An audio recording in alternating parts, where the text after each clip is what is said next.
Hello, everyone. Hello, everyone.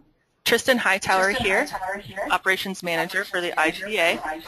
Thank you for attending this week's Wednesday webinar. I want to give you a couple of reminders.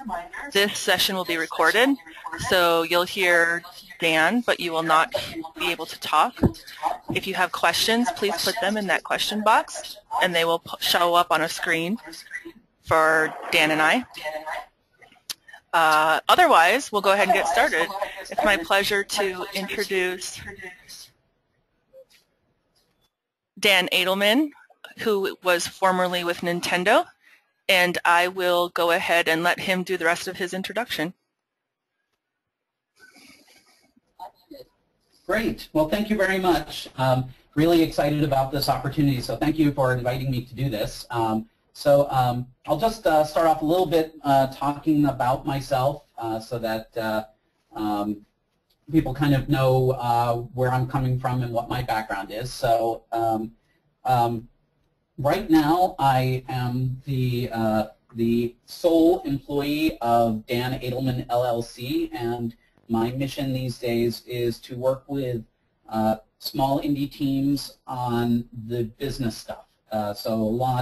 I've noticed over the years that there are a lot of indie teams out there who are really good at making games but don't really know how to think about business issues. And actually my goal today is to kind of do a big brain dump of some of the business, business lessons and the business basics so that you actually don't need somebody like me. So that's probably lesson number one of things not to do.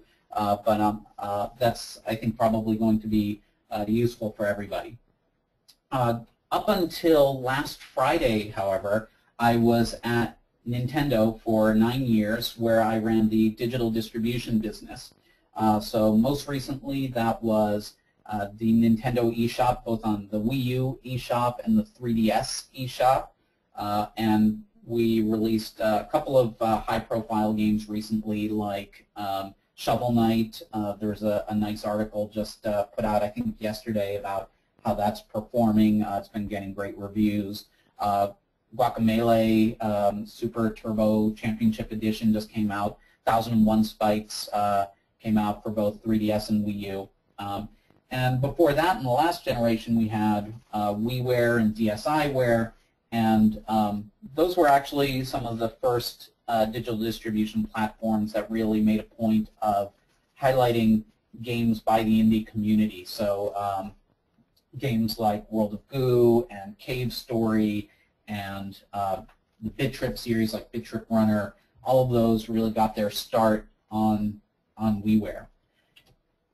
Prior to coming to Nintendo, I worked at Xbox for about 5 years. I joined the Xbox team when it was still, I think it had just come out of the rumor phase, and it had been officially confirmed, but it was still about a year before launch. So what I did a lot at the beginning was I negotiated deals with third-party publishers to get them on the platform, so companies like EA and Activision, and back then it was THQ and Midway. Also did deals for exclusivity.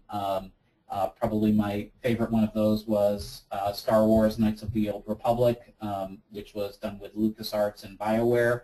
And then after doing a lot of the deal side, I moved into doing more strategy for Xbox, and it was an interesting time with Xbox Live because it's kind of hard to realize this today, but not only was it the first time that a game console was really connected to the internet, but it was actually really the first time any device was any internet-capable device was connected to a TV. So did a lot of thinking about what did that mean for the future of television and for video games, and one of the outputs of that was Xbox Live Arcade, which I was part of launching. So I've been kind of involved with digital distribution of games on consoles since the beginning. So that's my background, and I won't bore you with that stuff anymore. And I just want to kind of delve right into the meat of the presentation. which is kind of the general principles of business and how to think about business issues. So I'm going to start off with the economics of the industry and what does it mean for there to be economics of an industry. Then I'm going to move into the core principles of marketing, and then a little bit about networking and negotiations. So all of this I'm going to approach with the assumption that people have never taken an economics class or a business class or marketing, and so anyone who has studied those disciplines, I think this is really just kind of going to be more or less scratching the surface, but I'm also going to talk about it through the lens of the indie games business. So the first one in going into the economics of the industry. There's a guy out of Harvard Business School named Michael Porter who came up with this model that I have on screen here called the Porter's 5 Forces, which he produced as a way of giving investors a way of kind of like a shortcut of getting a good sense of what the profit potential is and what the overall health of a potential business might be. And he kind of narrowed it down to these 5 factors. So like if you're an auto manufacturer and your bargaining power with suppliers is going to be pretty high because there aren't that many places where your suppliers can sell to, so you've got a good bargaining position. But on the other hand, your buyers, the consumers, they have a lot of choice. So there's so you may have less bargaining power over there, and threat of substitutes might be something like being people biking to work instead of driving. Those kinds of things. So you can really, this is meant to be a generic model for any industry so that people can kind of get a sense very quickly about how sustainable a business you can create out of it and how much you can protect that business over the long run. And probably the most relevant, over time people have kind of adopted this model, and the one factor that seems to overshadow the rest is really this one at the top called potential entrance.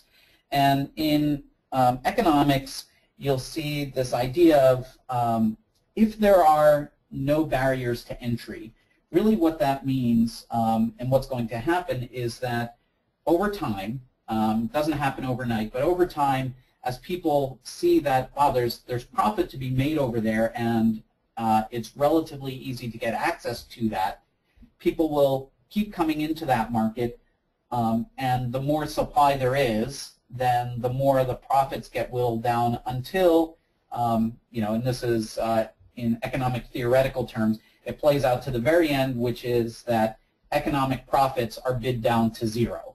So that's kind of the doom and gloom scenario of very low barriers to entry for any industry, is that people just flood the market until it reaches an equilibrium point where nobody's losing money, but nobody's really making any money anymore either. So I'll also talk a little bit about the microeconomics of it, which is when you first start studying economics and you take your first economics class, you're presented with this idea of perfect competition, because that's the easiest model to understand. And the model that people will talk about as a way of understanding this is, say, wheat farmers. And if you're a wheat farmer, you are competing with every other wheat farmer out there, and you're essentially a price taker, meaning that you can't go to market with your wheat and say, hey, my wheat is better than all the other wheat out there, and so I'm setting my price at this. It's really a question of you just understanding what that market price is, and you've probably seen kind of supply and demand curves and where they intersect, and that's where the price and quantity are at equilibrium and things like that. So that's kind of the perfect competition world. And then there's the world that most other people live in, which is there's some degree of being able to set your own price. And the way that people normally set price is based on, if you're in a very strong market position, you can restrict the output to keep prices high because the more you flood the market, the lower prices tend to go. And the point at which most companies or companies theoretically try to be is defined by this equation, MR equals MC. And don't worry, I'm going to be tying this back to video games in just a second, so if you'll bear with me. So MR is marginal revenue and MC is marginal cost. So really what that means is people will keep producing their product, and this is really usually a model for physical products. And if you, after taking all the costs into consideration, like other things you could be doing with your time and the actual physical costs that go into making a product, distribution, all of that stuff, if you add up all of those costs and try to figure out how much would it take to produce one more unit, and then how much could I sell that one more unit for, and to the extent that you can still get more for that than it would cost you to make, you're going to make that one more unit and keep doing that until you get to a point where you're making so much that the prices are dropping and are dropped too low, and for the next unit that you would produce, you wouldn't be able to turn a profit on it. And that's where the optimal point is, where you stop. And one interesting insight to this is that what it costs you to get to that point. So let's say it's a car manufacturer. All of the investment that you have to make in terms of building up a factory and hiring, paying for the electricity and all of that, so all of those fixed costs and all the R&D don't matter. It all comes down to how much money can you make by selling one more unit. And what is the cost of one incremental unit versus one, how much can you get for that incremental unit. So bringing that back now to video games, for the retail world, this model still makes a lot of sense. For marginal cost, you still have, what is the cost of producing one more disc? What is the cost of producing one more manual, printing up that manual? How much does it cost to ship it to retail? All of that stuff, and you can work it out and figure out what that marginal cost is, and if your costs are $12 to make one more unit, but you can sell it into retail for $12.01, then you'll do that.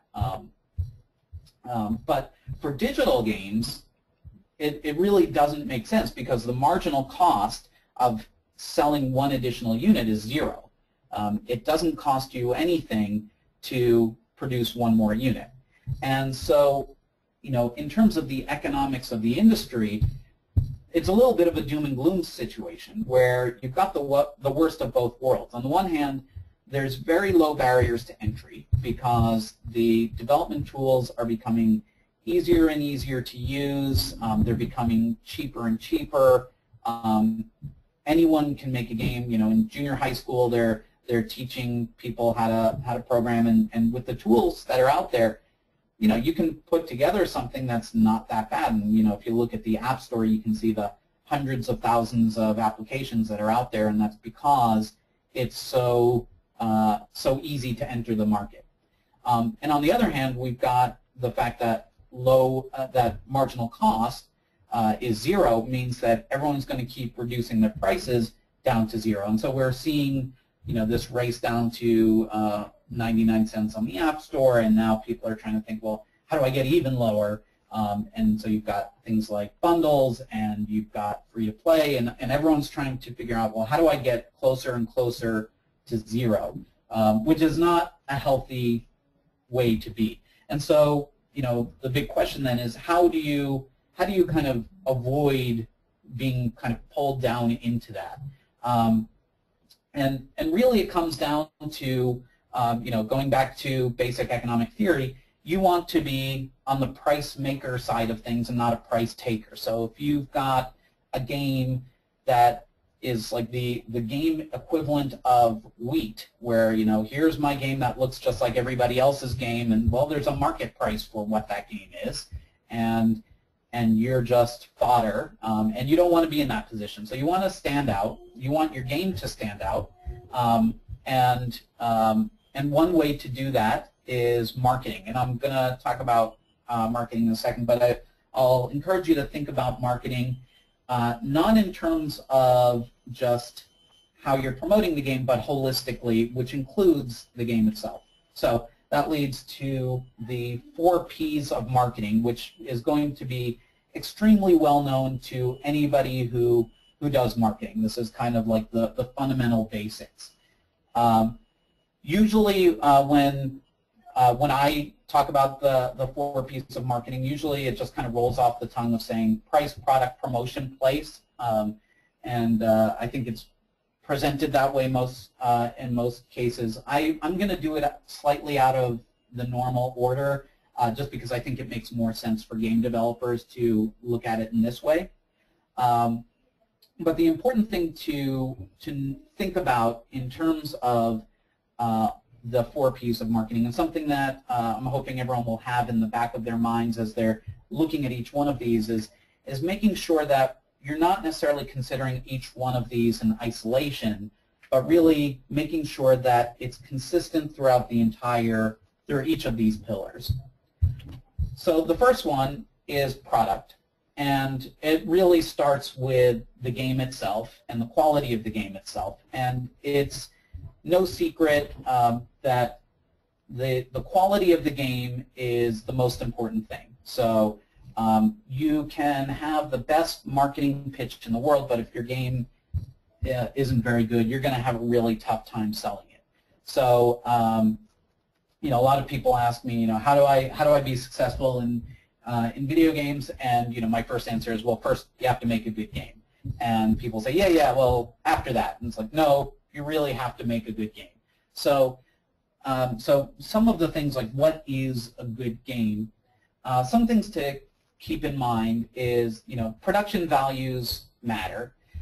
So when you're talking with platform owners or the press or the audience, the first time anyone sees your game, they're going to make a snap judgment about the quality of your game. You can have the coolest, most innovative game mechanic in the world, but if your game looks like it was done by an amateur, that is unfortunately how people are going to view it. So it may come off as a little bit superficial, but I think just people in general tend to be superficial. So don't necessarily skimp on production values, graphics, polish. I think it was Cliffy B who once said, the first 90% of the game development is making a game. The next 90% is in polishing it, and I think that's a good way of thinking about it. Genre, kind of knowing kind of where your game is and where it fits among the other games. The theme, all of these tie into what defines the product. And when I say about what defines the product, I'll talk a little bit in a second about the audience and how that relates. But thinking about your product in all of its dimensions is important. Differentiation, I talked about why it's important to be a price maker so that you're standing out. And the first way to do that is knowing what else is out there, doing your homework. I think also the more you show your game to other people, the more people will offer up if they notice any similarities. I know that's something that I do. I'll see a game and I'll be like, oh, that's interesting. That one mechanic reminds me of this mechanic in some other game over here. And sometimes people are aware of that, and sometimes it's news to them. And knowing what those people are up to, those other games are doing is important, just so that you know how you're different. And then I'm putting audience as part of the product because really the audience will be driven by the product itself. So as you're making the game and as you're finishing up your game, you're going to want to know really well who might want to play your game. And the way, one good way to find that out is in terms of playtesting. Just put it in front of a lot of people, and you might be surprised at who really likes the game. So I would recommend first of all, just watching people play the game, so see how they react, and it's really difficult to keep quiet and just watch them and not try to help them, but just try to be a passive observer. And trade shows like PAX or Indiecade, those are great places to do that kind of thing. You can also try sending keys to different people and seeing how long they're playing. So you can just see, like, there might be someone you think would really like the game, but they fire it up and after like 2 minutes they put it away. And there might be someone else who's playing it for hours and hours. And one thing, I'll caution people against, especially indies, is don't necessarily design for an audience. Instead, think about, find out who likes your game, and then kind of make sure that in the rest of the 4 Ps that you're addressing that audience later. So, there might be, somebody who's thinking about, like, hey, I think there's this real opportunity to make a game for, girls aged 10 to 12, so I'm going to see what kind of games they like, and I'm going to make a game like that. And that, first of all, from a game design perspective, sounds like an awful way to think about designing your game from the beginning.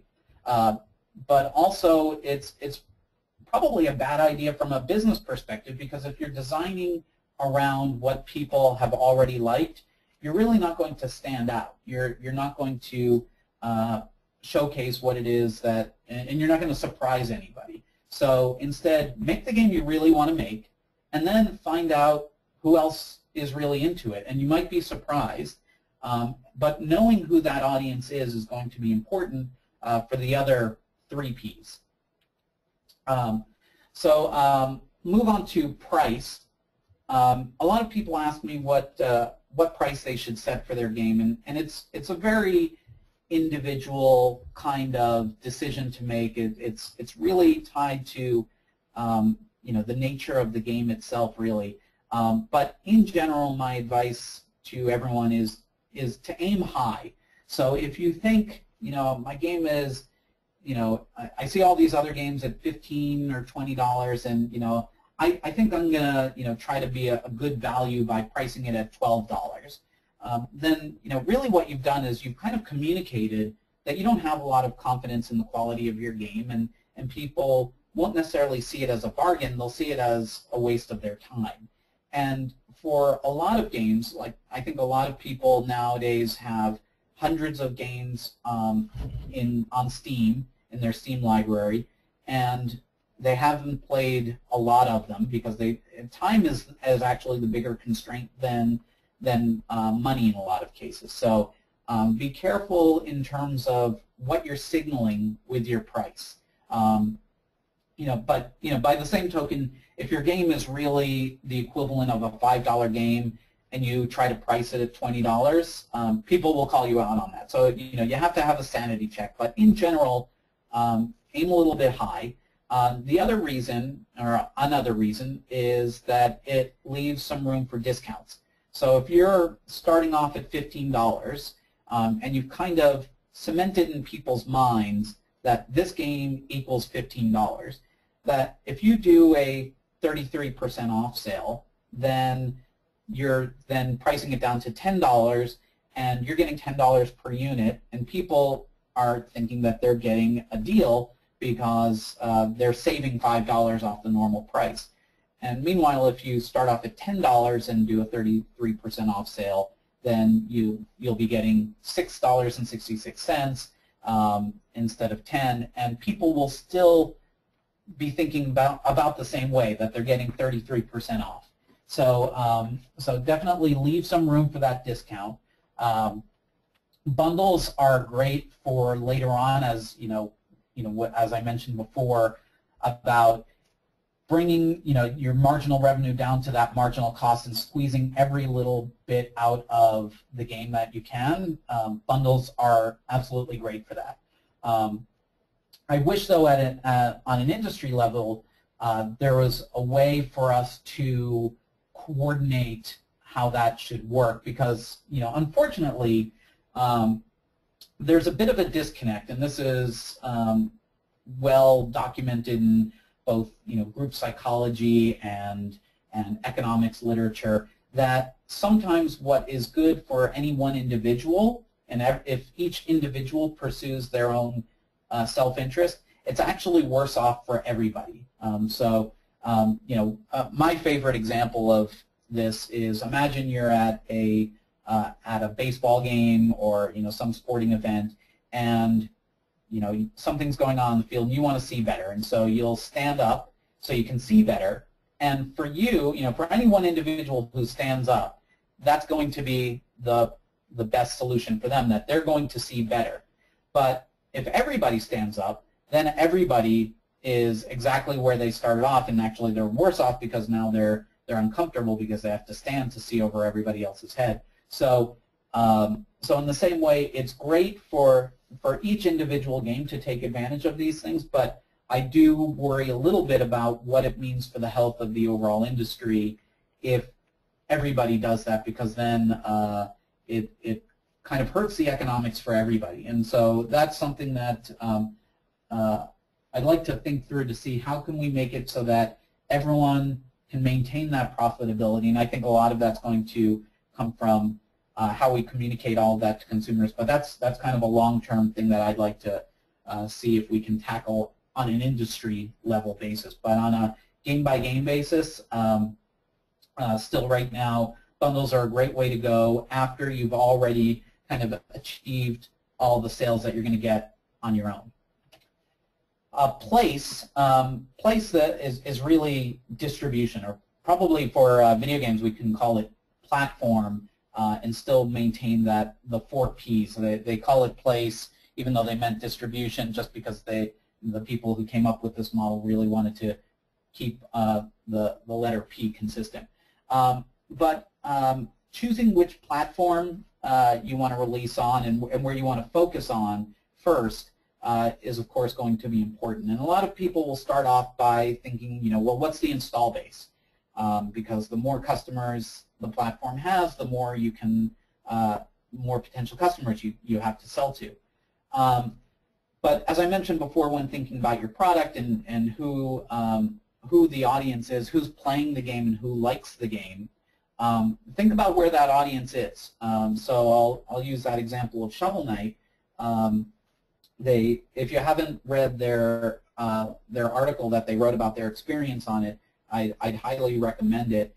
And one of the things that they did really well, and they released it on Wii U, 3DS, and Steam, is they were diehard Nintendo fans, and so they made essentially like a love letter to the 16-bit era, and a lot of Nintendo consumers have that same kind of love for that genre, and so they really played that up. And so even though the install base on Steam is much, much higher than it is for either Wii U or 3DS, those passionate consumers actually were playing a lot of Wii U and 3DS. So making sure that you're thinking about, as I mentioned before, how does your product tie in to the platform is going to be very important. Discoverability is another thing to consider. So usually platforms with a very high install base attract a lot of content.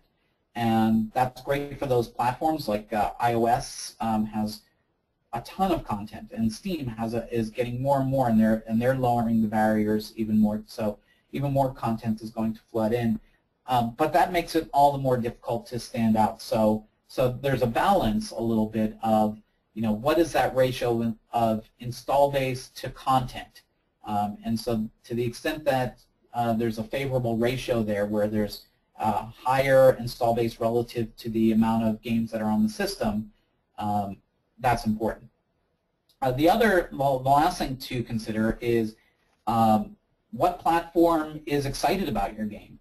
And it's very surprising to me, and I'm going to talk a little bit about networking in a moment, but it's very surprising to me that more people don't reach out to the different platforms and try to establish a relationship there and get them excited, because the platform owners can be your biggest ally in supporting your game. So which leads automatically into promotion, and probably the place where you're going to get the most impactful promotion of your game. You can do all the banner ads in the world and put a TV commercial and things like that, which obviously most people here are not going to do. But the biggest impact that you're going to have is how you're merchandised and positioned on the store. So when people go into Steam or they go into the App Store or they go onto the eShop, they're going to see what's really up on that front page. And if people already know about your game and if you're not on the front page, they might go looking for it. But most people, they're going to see what's right there put front and center. And so a lot of the people at the different platforms, if they like your game, they're going to want to highlight your game. But they need to know about it first. There are so many times when you can go through the entire process at most platforms and run through the entire thing and release your game without talking to anybody at the platform. Just, here's my paperwork, here's, filling out the documentation, here's submitting it into whatever certification process. And the people who kind of put together what that, what the merchandising calendar looks like and what that front page looks like may not even know about your game. So make sure that they are aware of it, that you're kind of selling to them because they can be your allies. That said, you won't be on the front page of every storefront forever. So I would highly recommend, it was very eye-opening for me when I just sat down once and watched people go through some of the different online storefronts like Steam and our own, the eShop and XBLA, and just saw how people browse through those shops. And a lot of people spend a lot of time writing up a really compelling description and putting up video trailers and things like that. But so much of it comes from, catching people's attention quickly. They'll scroll. Consumers will scroll through games at a very surprisingly fast rate. They're not kind of contemplating each one individually. They're just kind of scrolling through until something pops out at them. Each storefront is different, but that kind of icon that you have for the game is really, really important. The name of your game, making sure that that jumps out at people and people kind of get it right away, very important. And it doesn't take that long to do a good job with this. It's really focused discussion and debate about it for like a few hours can potentially double your sales. So it's definitely time well spent. PR, again, this goes back to knowing who your consumer is. So after you've kind of gone far along in the game, let's say that it's girls age 10 to 12 who really, really like your game. Then that's going to impact who you're going to be talking about or who you're going to be talking to about your game. You don't want to be talking to Destructoid if that's not your audience, and vice versa. If you've got a really hardcore game, you're not going to be wanting to talk to people who cover more casual games for a wider audience. Press, it's very important to get to know people in the press. The people in the press, especially the games media, they're really excited about games in general, but they're also inundated with a lot of, for lack of a better term, crap. I think a lot of people just reach out and say, here's my crappy game. I don't know who you talk to and who your audience is, but please give me press for my game. And they naturally they're like, well, screw that. I don't want to do that. So get to know these people, understand who writes about what, and take the time early on to get to know them. And I'll talk a little bit more about networking in a bit. But go to these different events if you can. PAX is a great one. If you're in Europe, Gamescom is a great one. The more the better, really. If it's to the extent it doesn't impact your game development process too much. You can never be out there too much. Remember that one advantage that indies have over large corporations is that you as the developer can be part of the product. It's really your identity that is kind of part and parcel of the game itself. And if you ignore that piece of it, you're really leaving a good angle of that on the table. So making sure that you're communicating that and you come across as representing your game is important. Interviews, on-camera interviews, can be really intimidating, especially if you've never done it before.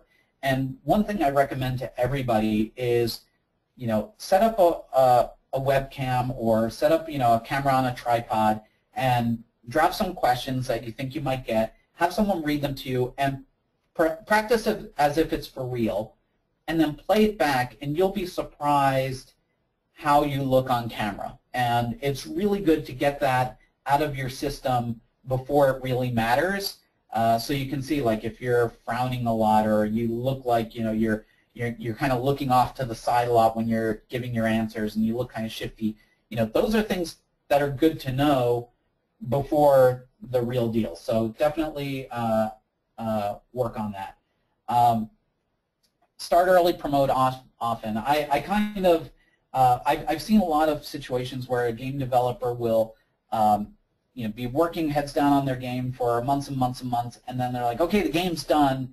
Now I need to promote it, and I'm launching next month. And that's really difficult to build awareness in that short amount of time. So kind of the analogy I use is, like, if you've got this giant, massive pot roast and you want to cook it quickly, you can't just throw it in a frying pan and try to turn up the flame really high. It's something that, you have to slow cook it. And you've got to, it takes time. You can char the outside, but inside it's going to be still frozen. So you really have to plan ahead and do it little by little so that by the time you're ready, it's in perfect shape. So coming up with a plan of what are your big announcements that you think will be newsworthy, and how do you want to space those out so that there's always some reason to be in the press and for the press to cover you so that you're not old news. All of that's going to be important. So everything you can do to plan ahead and think through a lot of these things in advance is going to be important.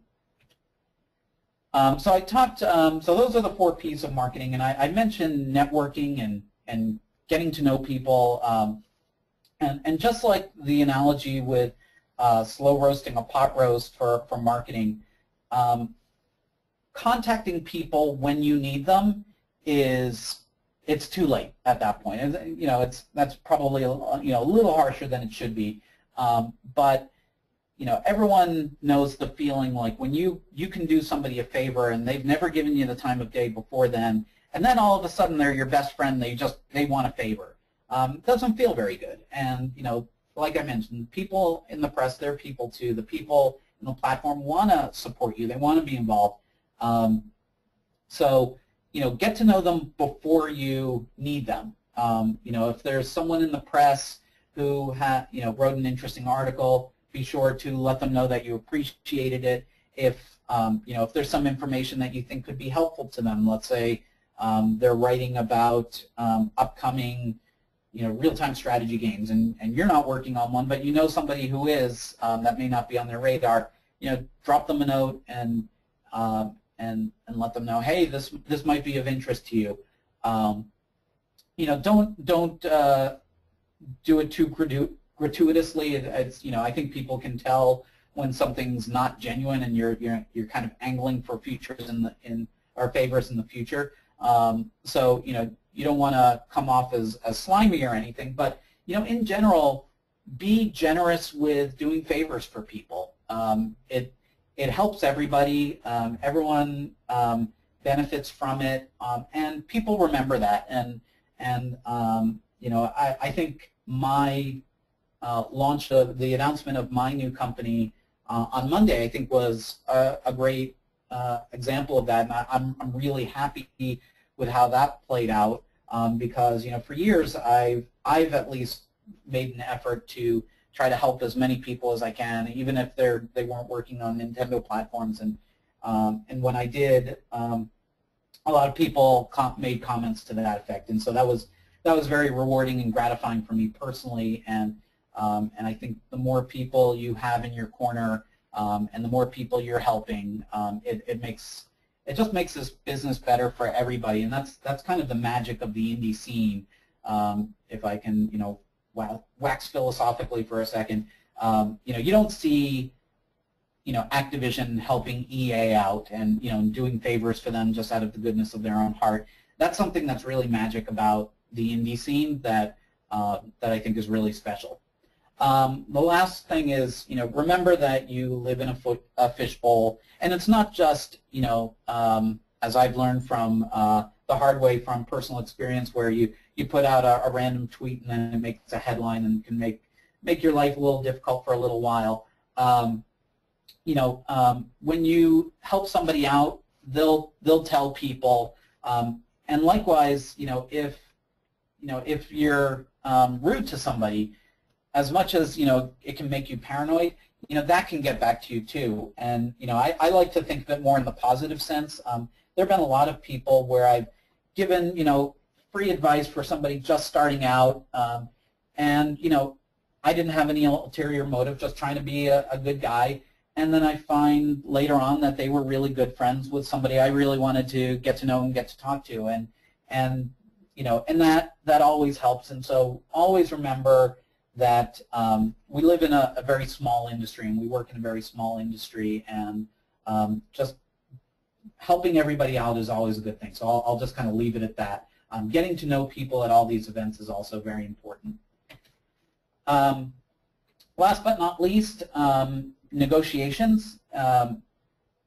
This is a lot more important and not as difficult as a lot of people think. And when I say it's really important, it really is. Like, you can potentially, I haven't actually seen a specific example of this, but you can imagine in theory that with a 5-minute conversation you could double your profits. So for example, if you're working with a publisher or somebody who's giving you funding, and they're saying, we're going to get, we want 20% of the product, and you say, you know what, I'd really prefer 10%. And if they say, yeah, we can live with 10%, then you've just given, you've saved quite a bit of money.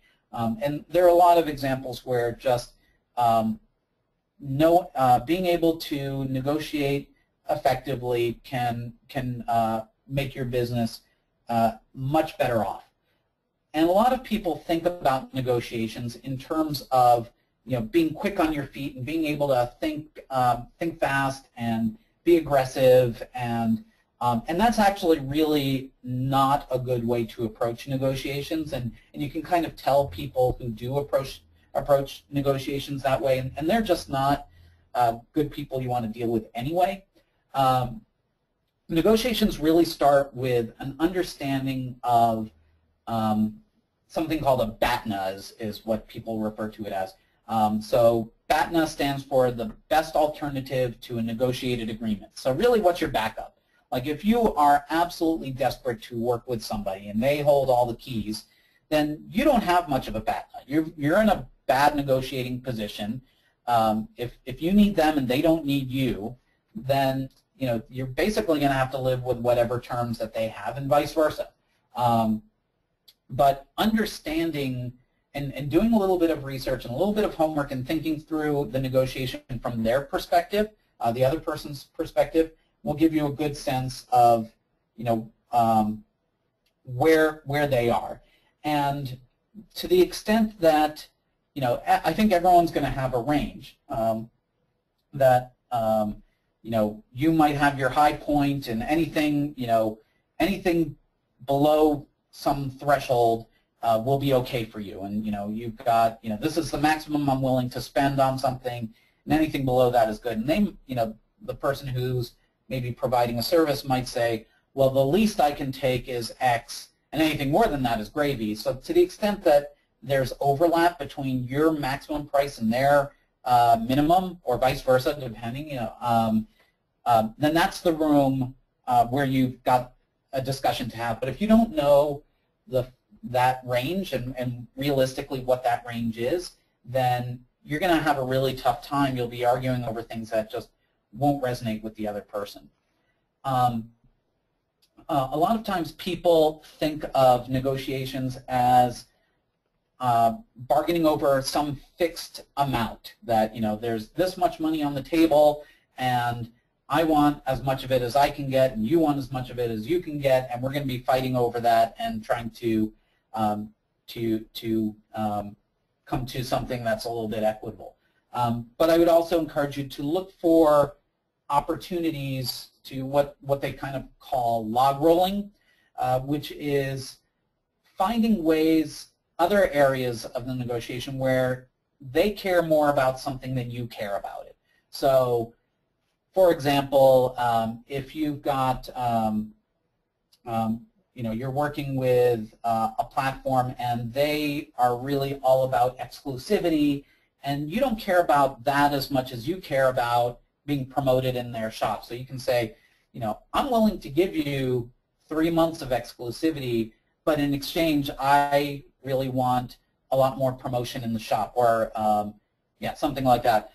Then that might be an easier give for them. Like, they might say, sure, we can absolutely merchandise you in the shop. What we want is the exclusivity. So there are different ways of, the better you understand where the other party is coming from, you can find ways to make them really happy and make yourself really happy without pissing the other guy off. You know, as I mentioned on the last bullet, I'll skip ahead to that last bullet.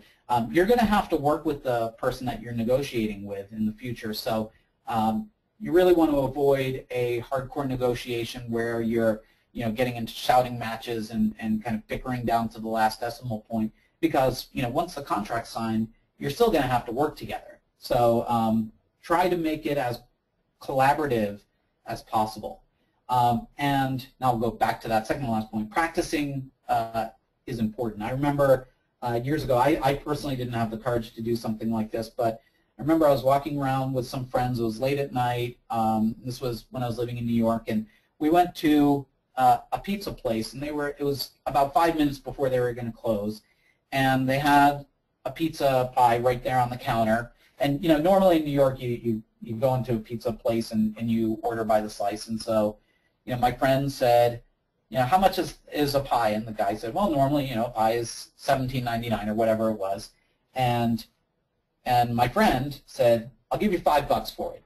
And the guy said, no, that's ridiculous. I'm not going to give it to you for $5. And he said, you're closing in 5 minutes. You're going to throw that pizza away. I will give you $5 for it, and that's $5 more than you would have had if you wait 5 minutes and you have to throw it away. And I can't even remember the details. This was a long time ago, but I was kind of impressed that, you know, someone would have the wherewithal to do that. I wouldn't have, you know, kind of had the guts to do something like that. But it was a lot of fun. The guy wasn't pissed off or anything, and it was good practice negotiating. And then we wound up getting the pizza for, I think it was like $7 or $8, and we had a lot of fun. We had a great story to tell.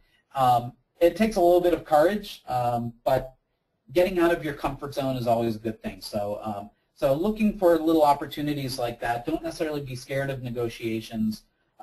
Try to embrace them and have fun with them. So that's kind of the presentation overall.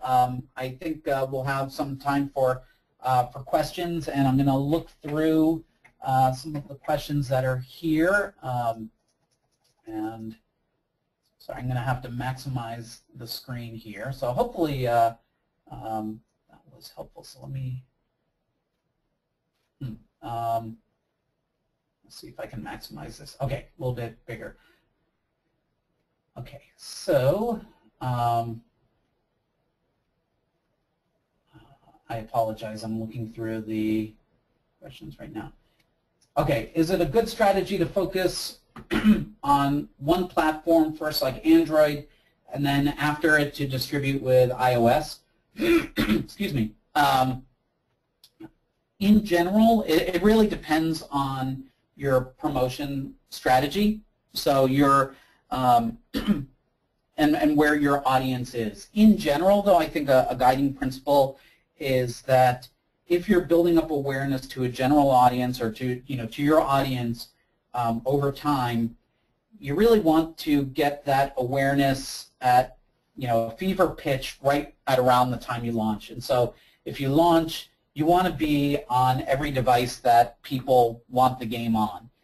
And so if I've got an Android phone and I'm really excited about your game because I've heard so much about it and I'm really excited about it, and then I find that it's only on iOS, I don't have an iPhone, then I'm going to have to wait 4 months, and who knows, in 4 months I may be less interested. So resources permitting, I think it's a good idea to be on every platform that you intend to be on at around the same time. Of course, different platforms may be able to give you more support if you're exclusive. So there's no easy rule that defines things for everybody.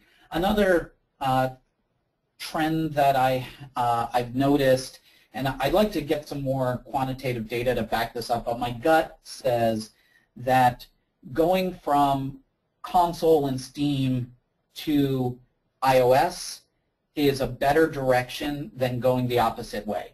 So even if it's the same exact game and you release first on iOS and then later on you bring it to Steam and the consoles, I think there will be a perception that people are playing a mobile phone game on their console, and whereas people will devalue it automatically because of that. I think there's just a psychological perception of that.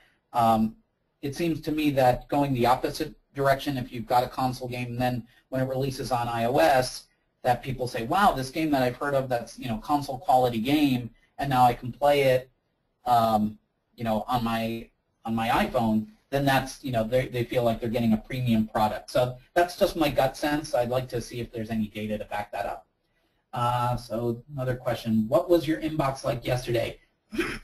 Very, very full. I've got about 200 unread messages, and I've been procrastinating answering those because it's just so daunting. So I've been hanging out on Twitter way too much. So that's shouldn't be doing that. Let's see. You mentioned getting in touch with platform owners. Is there a way to do this other than meet them at conventions? Absolutely. Most of the platforms will have some contact information out there, and usually it will be a generic inbox like third-party publisher at wherever. That's what one of the ones we had at Nintendo, third-party publisher at noa.nintendo.com. But that's part of the power of marketing, of networking. If you know people who have released games on the platform that you want to target, ask them who they dealt with and get an introduction. It makes a world of difference if somebody who has a good relationship with that platform already says, hey, here's my buddy who's working on a great game, you guys should talk. It really helps break down that barrier instead of just cold calling somebody. Let's see. What is your opinion on kickstarting a game as opposed to working for free as a group and then releasing the game at a set price point? And also, is there a general limit you would set as a goal for an indie project on Kickstarter? So Kickstarter, I think, is primarily, you should think of it as a way of promoting your game and generating awareness. Any funding that you get from Kickstarter, I would assume off the bat that the majority of those funds are going to be used up fulfilling any commitments that you have to those backers. So whether that's T-shirts or posters and any other giveaways, assume that, and also just your time commitment for dealing with all of that. Assume that Kickstarter is going to be a break-even proposition. What you actually get out of it, though, is your most dedicated potential fans, getting them to advocate on your behalf. Word of mouth is really important, and I think a lot of developers are very good at putting out those updates, especially the the really responsible ones, not the flakes who take the money and run, but they'll give updates. But at some point that can also feel a little bit like spam. I know I back a lot of projects as friends, and I, frankly, embarrassed to admit, I actually don't even read a lot of those updates anymore because there's just too many of them. So I would encourage people to think about, how else to keep people excited and keep people talking about your game. Let's see. And just as I was talking, a new Kickstarter project update just popped up on my screen, so case in point. Let's see. Do you see the Windows Phone 8 as a mobile market of budding potential, or is it something that's missed its chance? Is it worth building to? I don't have a really good opinion on that. Unfortunately, I would like to talk to the people at Microsoft and see a little bit more about what they're seeing, and hopefully they'll be upfront with me. I would say it definitely seems like a very distant third in terms of the race of Android versus iOS. But as I mentioned before, that can be an opportunity if Microsoft is really willing to promote your game, and also if there's not a lot of competition on the storefront, you might be able to get quite a bit of visibility. And especially if Microsoft is willing to put some investment behind your game, that could also be a good deal. But overall, I'd say, all things equal, right now it is a distant third. Is it better for indies to go with investors or publishers for funding their projects or studio? It really comes down to what you're giving up and what you're getting out of the deal. So a publisher can provide a lot of services, and making sure that they do in fact provide those services. A lot of publishers will say, yeah, we'll help you with marketing the game and taking care of all the businessy stuff. And unless you've got contractual commitments built in about what specifically does that mean, how much money are you going to put behind the advertising of the game, how big of a priority is it going to be, and kind of holding their feet to the fire, then a lot of times I've heard from developers that the publisher really didn't do anything for their game. So making sure that you have a very good understanding up front, and that goes back to negotiations, of what your expectations are. Both investors and publishers are going to want something for their investment, so that's the other piece of it is what percentage are people asking? In general, though, if they're asking for the same percentage and one is offering to provide additional services on top of that, that's fantastic. But again, if you have to give up your IP or if you're restricted in some other way, then that all factors into the equation. Let's see. You mentioned something along the lines of finding out which platform is most excited to have your game. In what ways could you actually go about finding out? Talking to the different platforms. You should always be talking to each of the platforms. You shouldn't just make up your mind like, oh, Sony would never be interested in this game, and just not bother talking with them.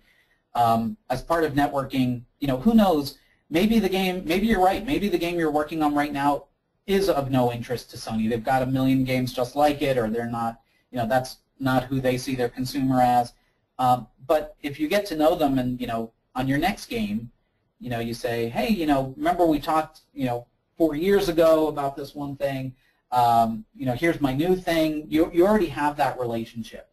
So don't skimp on, reaching out to the platforms based on an assumption that you have a sense of what you think they might want. Just talk to them, and some platforms will be really eager to return your phone calls and get back to you, and they'll demonstrate some excitement, and others, you'll just ping them a million times and never hear back, and it's telling. That said, don't give up too easily. There's definitely a fine balance between being tenacious and, because, from personal experience, I know, like, you get a lot of emails, and sometimes things get buried in your inbox, and it's not because, I wasn't interested in somebody's game. It was just because I missed it and it got buried, and then, it's definitely a good idea, after a couple of weeks to ping the person again and make sure that, that you're getting a response. That said, you don't want to be stalking somebody and getting on their nerves. So, trying to use good common sense is a good idea. Is a small business loan something that is available for starting an indie game studio? Are there benefits to that over the other sources of funding? So this is really a question of debt versus equity. So there's this idea in finance called the cost of capital, and how much does it cost to raise money? And capital is much cheaper through debt than equity, is the guiding principle. So if you're a Fortune 100 company, the wisdom is technically the right thing you should be doing is financing as much as you can of all of your internal projects through debt, because that's much cheaper than selling additional shares of your company. A lot of people don't do that because they like to have a lot of cash in the bank.